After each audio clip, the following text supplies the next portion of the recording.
Hi friends, welcome back to our channel. Now I would like to explain about a few problems based on quadratic expression which is useful to you for all the competitive exams, especially for TET and DSC. And let us go through the first question. Find the quadratic equation whose roots are 2 and minus 2.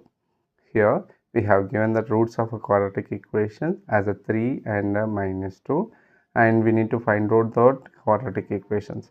So to solve this problem, one must aware about a formula which is related to quadratic equation. A quadratic equation whose roots are given as an alpha and beta, then required quadratic equation is k times of x square minus of alpha plus beta into x plus alpha into beta, that is equals to 0. By using this formula we can solve this. Here alpha means what? We can take 3 as an alpha and beta as a minus 2. So k times of x square minus alpha means what? 3 plus of minus 2 into x plus 3 into minus 2, that is equals to 0. K times of x square 3 minus 2, that is 1. So minus x minus 6 is equals to 0. Here if we take k is equals to 1, then we get a required quadratic equation as a x square minus x minus 6 is equals to 0.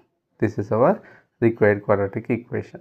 Okay, so let us say the next question, which is based on this same quadratic equation. Let us observe question. Find a quadratic equation whose roots are 2 plus or minus root 3. That means if one root is 2 plus root 3 and other root is what?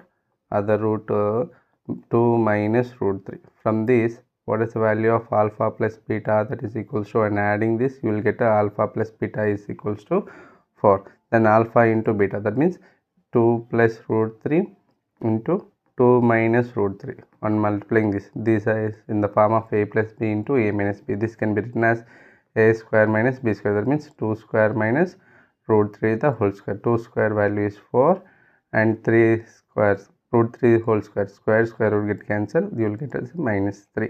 So 4 minus 3 is 1. We got alpha plus beta as a 4 and alpha into beta as a 1. So our required quadratic equation is k times of x square minus of alpha plus beta into x plus alpha into beta, that is equals to 0. In this we need to substitute the values of alpha plus beta and alpha into beta. So k times of x square minus alpha plus beta is 4x plus alpha into beta is 1, that is equals to 0. If we take k is equals to 1, we get required quadratic equation is x square minus 4x plus 1 is equals to 0.